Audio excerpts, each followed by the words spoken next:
Sir ఒక్క నిమిషం sir.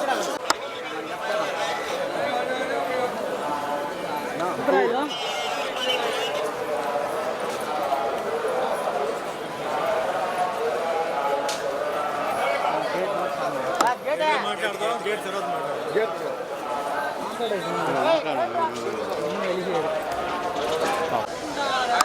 Sir వచ్చాను ముఖ్యం నువ్వు కూడా వచ్చేసి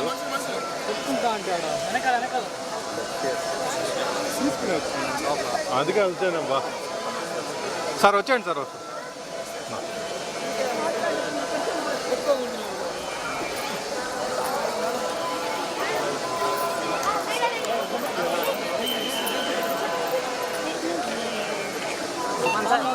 అందరికీ నమస్కారం అండి.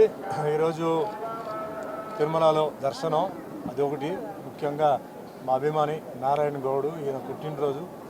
ఆయన యూనివర్సిటీలో ఆయన పిహెచ్డి చేశారు. సో ఈరోజు బర్త్డే సార్ మీరు రండి అంటే ఆయన దర్శనం కూడా చేసుకుంటే ఆ పుణ్యం కూడా నాకు దొరికింది. సో ముందుగా మంచి అభిమానులు మాకు ఉన్నారు. ఇప్పుడు భాస్కర్ గారు ఉన్నారు. మంచి వ్యక్తులు నాకు దొరకడం జీవితంలో చాలా లక్కీని నేను చెప్పుకోవాలి. సో ఈరోజు దర్శనం అయిపోయిందండి. మళ్ళీ వేరే కొన్ని టెంపుల్స్ అలా ఎలాగే వచ్చాం కాబట్టి సో ఎలాగా కింద కూడా వెళ్ళి ఒక రౌండ్ అలా వేసుకొని మళ్ళీ హైదరాబాద్కి వెళ్తున్నాను.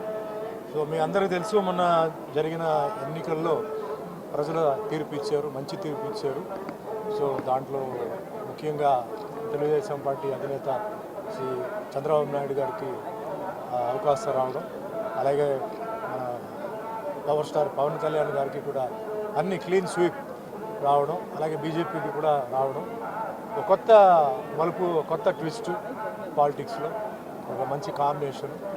ఇక్కడ ఏంటంటే మెయిన్గా 5 ఏళ్ళు వెనక్కి వెళ్ళిన ఏపీని మళ్ళీ ముందుకు తీసుకురావడం, నెక్స్ట్ 5 ఇయర్స్ తర్వాత జరగాల్సిన దానికి అన్నిటికీ ఫౌండేషన్ వేయడం, ఇవన్నీ చేయాలంటే చాలా హెర్క్యులియన్ టాస్క్ అది.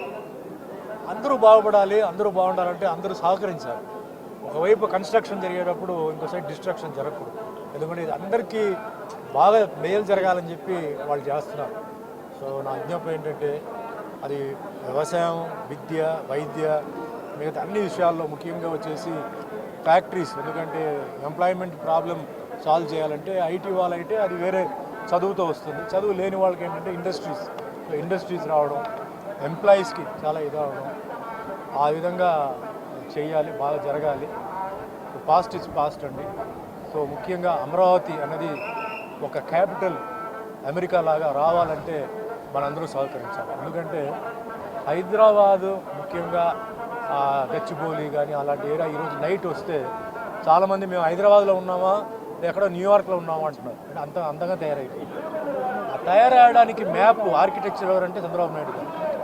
ఆయన చేసిన ఎయిర్పోర్ట్ ఆ మ్యాప్ అంతా వేశారు. సరే టైం ఆయనకి సరిగా కలిసి రాలేదు, తర్వాత అందరూ చేశారు. బట్ ఫస్ట్ పునాది ఫౌండేషన్ వేసింది ఆయన. సో అలాగే ఇక్కడ ఏంటంటే చాలా స్పీడ్గా వర్క్ జరగాలి, అందరూ సహకరించాలి. మాకేంటి మాకెందుకు అలా కాకుండా ఇది మీ రాష్ట్రం, అందరూ సహకరించి అందరికీ అసలు యూత్ కానీ సీనియర్ సిటిజన్స్ కానీ వాళ్ళందరికీ మేలు జరగాలి. అండ్ ఎప్పుడు నా ఒక చిన్న ఏంటంటే ఫస్ట్ అమరావతి అన్నది ఒక కాస్మోపాలిటన్ సిటీ అవ్వాలి. అంటే కాస్మోపాలిటన్ అంటే ఈరోజు హైదరాబాద్లో తమిళనాడు, కేరళ, కర్ణాటక అన్ని ఊరి నుంచి వస్తున్నారు, నార్త్ నుంచి ఉన్నారు. అలాగే వస్తే చాలా స్పీడ్గా ఏంటంటే ఈ డెవలప్మెంట్ జరుగుతుంది. ఇది ఒకటి.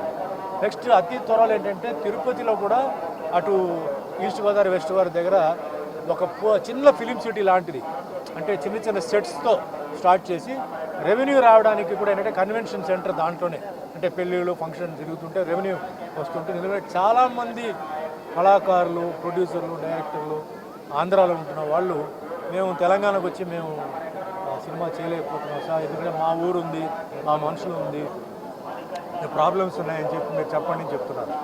సో నా రిక్వెస్ట్ ఏంటంటే యాజ్ ఎ సినిమా పర్సన్గా ఏంటంటే ఈ విధంగా ఏంటంటే కొంచెం చేస్తే తిరుపతి ఫస్ట్ ఆఫ్ ఆల్ ఏంటంటే ఒక టెంపుల్ సిటీ కింద దీన్ని డిక్లేర్ చేయాలి. ఇంత అద్భుతమైన టెంపుల్స్ ఉన్నాయి, ఒక టెంపుల్ సిటీ కింద డిక్లేర్ చేస్తూ ఇలాగే సినిమా విషయాలు వచ్చేటప్పటికి స్టూడియోస్ చెప్తే చాలామంది ఆర్టిస్టులు, చాలామంది డైరెక్టర్స్, టెక్నీషియన్స్కి జాబ్ వస్తుంది.